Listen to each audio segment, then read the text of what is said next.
સુખી દુઃખી એટલે અનપેક્ષા માણસમાં સ્વાભાવિક છે કે અંદરની ખોટ લાગતી હોય અપેક્ષા છે નિદાન ખોટ જ ખોટી વસ્તુ અંદરની ખોટ લાગે પોતાની જ ખોટી વસ્તુ આપણને આપણી પૂર્ણતાનો અનુભવ પણ થાય એટલે આપણને ખોટ લાગે બરાબર અને પછી આપણને અપેક્ષા બીજા માટે બંધાય કે આને આમ કરવું જોઈએ ને આપણા પ્રમાણે કંઈ આખું જગત વર્તે તો નહીં જ બધા પોતાની રીતે વર્તતા હોય પછી આપણને એમ થાય કે આને આવું ના કહ્યું પછી આપણે જાતે દુઃખી થઈએ એમાંથી છૂટવાનું ગમે વિચારીએ તો ખરા કે અહીંયા અમે ખોટી અપેક્ષા કરી આ વ્યક્તિ પછી એના માટે એમ થાય કે આ તો આવું જ છે આ તો આમ જ કરવાના હતા મેં ખાલી એવી અપેક્ષા રાખી કે આના પાસેથી કે આવું કરે તો સારું એમ એટલે મને વાળી કરવા પ્રયત્ન કરીએ જ છીએ કે અહીંયા ભૂલ થાય છે આપણી કે આપણે આ ખોટું કરીએ છીએ આપણે અપેક્ષા રાખશું તો આપણને દુઃખ થશે એટલે આપણા બટન બીજાના હાથમાં બે જેવા જેવું લાગે ઘણી વાર એમાંથી નીકળાય નહીં ભૂલ થાય થઈ જાય પછી ખ્યાલ તો આવે છે હવે થોડો કે આ નહીં કરવું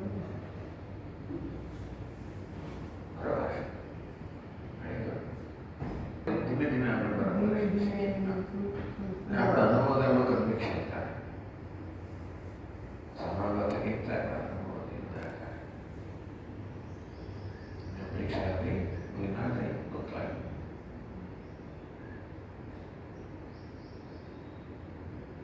બધો વ્યવહાર અપેક્ષા પર આધારિત છે દરેક વ્યવહારમાં અપેક્ષા હોય છે બોલું તો મને અપેક્ષા હોય કે આ સાંભળે એના મન બધું સમય હોય મારા બોલવાથી ખુશ થાય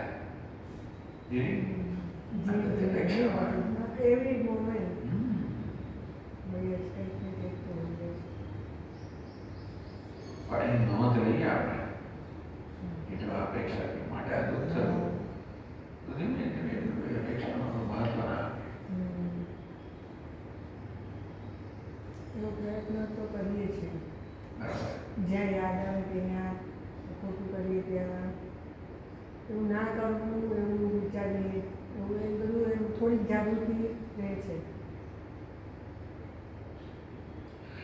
દુઃખ થાય ત્યારે વિચાર કરવાનો દુઃખ કેમ થયું કોઈક અપેક્ષા પૂરી ના થઈ હોય એટલે દુઃખ થયું હોય મારે પૂછો કે આ અપેક્ષા છોડી શકાય એક જ એક અપેક્ષા છોડીએ તો દુઃખનું એક કારણ જાય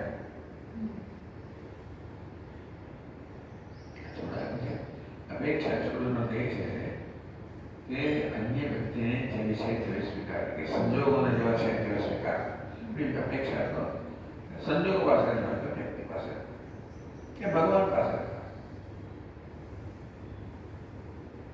જેટલે અંશે આપણે અન્યને સ્વીકારી શકીએ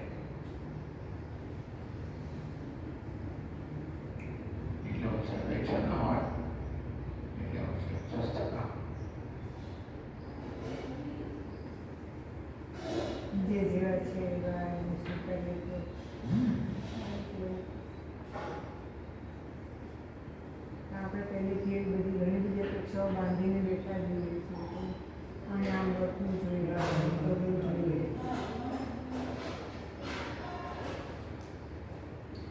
મૂળ પાછા આપણામાં જ રહેલા છે મૂળ આપણને આપણાથી જ અસંતોષ છે અન્ય વ્યક્તિ મૂળ કરે તો બીજાને સંતોષ આપવો જોઈએ મૂળ અપેક્ષા છે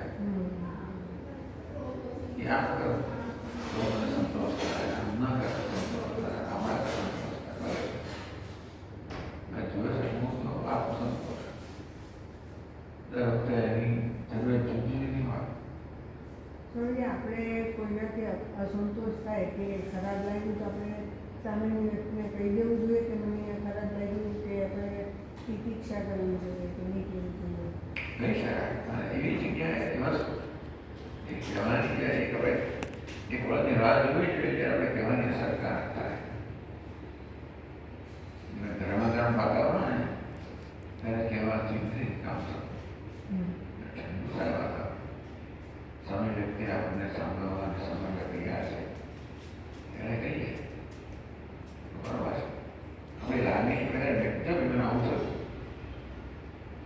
તમે મને આવું કર્યું એવું કહેવાનું એટલે મને આવું થયું. બહુ ઘણી વાર બીજી વ્યક્તિને એવી ન પડતા બરાબર એવી સંસ્કૃતિ ન હોય. તમારે આમ કરવાથી આમ બોલવાથી એવી અસર થાય. નવી અસર થઈ. તમે મને કર્યું એવું નહીં, મને આવું થયું. તમે મને તો પહોંચાડ્યો મેં આક્ષેપ થયો. તમારે આવું ગયું ત્યારે મને આવું બધું પહોંચ્યું. તમારી માગી ગમે તે ગમે તે કરે. પણ આપણા વિચારો કે આપણી લાગણીઓમાં દુઃખ તો વ્યક્ત કરવી સારી વસ્તુ છે. એનો સારો સમય શું શોધો. વ્યક્ત થતા હોય પણ ગરમા ગરમ વાતાવરણ વ્યક્ત કરીએ તો પછી બધું ગરમા ગરમ થતું હોય. એમ થાય આવું લાગે તે વખતે સોરી મને ખબર નહીં બીજા ચિંતા કાઢી રોજની વાત છે આપણે છે कहने के सहनम सर्व दुखानां प्रतिकारपूर्वकं चिंता विलापवितं ભાઈ તો બહુ મોટી વસ્તુ છે. બહુ મોટી વસ્તુ. કેસરનો એવો થાય બધા દુઃખ સહન કરવા. વેદાંત શાસ્ત્રમાં સહન કરવું એ મોટું પહેલું છે.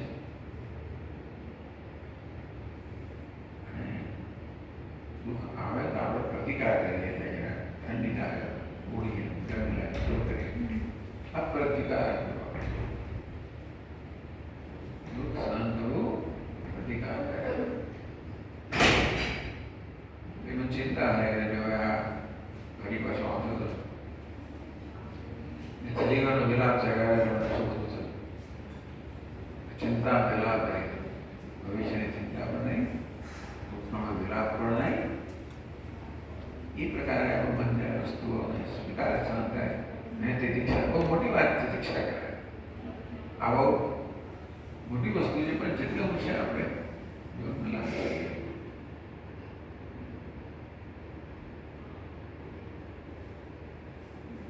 પ્રયત્ન કરવો છે. એને યાદ છે શ્લોક બરોબર. સદુખાના પ્રતિકાર પૂર્વક ચિંતા વિલાપ રહિત અનુસાર દીક્ષા સાથે રહે.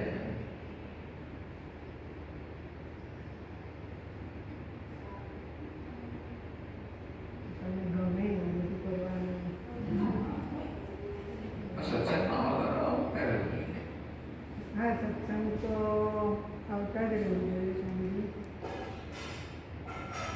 રહેવાનું ઘણું ઓછું થાય છે પણ ક્યાંય સમય કાઢીને કરી શકાય એવું મુશ્કેલ ના કરાય. અહીંયા હોય ત્યારે અહીંયા જે ઓનલાઈન પણ આવતું હોય છે ઓનલાઈન બધું સ્વામીજીના બી લેક્ચર્સ ઓનલાઈન હોય છે બધું છે. રોજ કંઈક સત્સંગ સારા ને રોજ થોડા ચાર દિવસ હા, ઘણું લાગે પડે. એવો પ્રયત્ન કરીશ. હું ભગવાન જાય એ વિચારમાં દૃઢ થતા જાય સ્પષ્ટ વાત ક્લેરિટી આવે.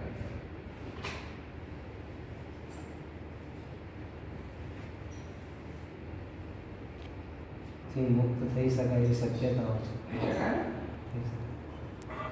મહાપુરુષોનું લક્ષણ કયું?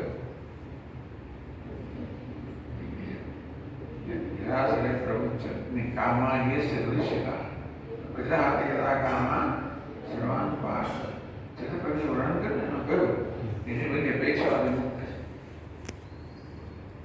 અને સ્થિર પ્રજ્ઞ કરો મહાપુરુષ. આપણે એનો પ્રયત્ન એ જ કરવાનો કે જે છે બને એટલો સ્વીકાર કરીએ. અપેક્ષા જે છે ન સ્વીકાર કરવાની અપેક્ષા છે. આમ ભગવાન આમ હોવું જોઈએ પોતાના માટે પણ માંગને આમ હોવું જોઈએ. એને સમજજો કે અપેક્ષા એકદમ આપણે સ્વીકાર કરતા નથી. પહેલા આપણે ધ્યાનમાં લેવું જો આપણો સ્વભાવ થઈ ગયો છે વસ્તુનો સ્વીકાર ના કરવો. મારી રીતે બધું હોવું જોઈએ એવી અપેક્ષા રાખે. ઈશ્વર ગણગણેલો છે. ઈશ્વર બનાવે છે, વ્યક્તિને બનાવે છે, આ સંજોનાઓ બનાવ્યા છે. એટલે એનો સ્વીકાર ઈશ્વરનો સ્વીકાર કરે.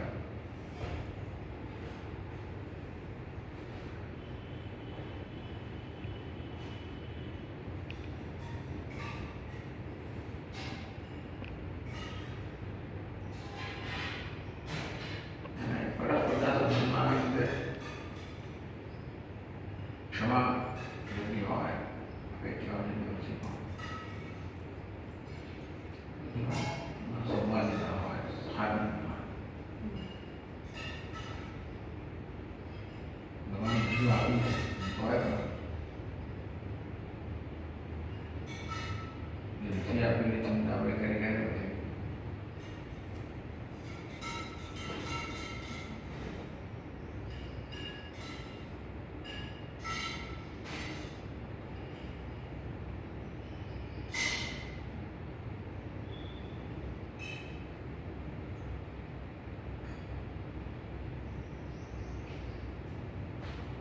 એક પ્રાર્થના સ્વામી મિત્રના લોકો એમના જે સંતાનને લોકો કે એકાદ દો શ્લોક એને સંભળાવો. એક શ્લોક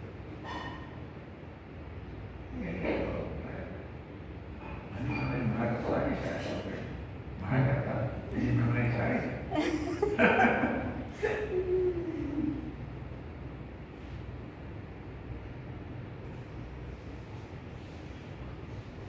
જોઈએ ત્યારે મોટી છે.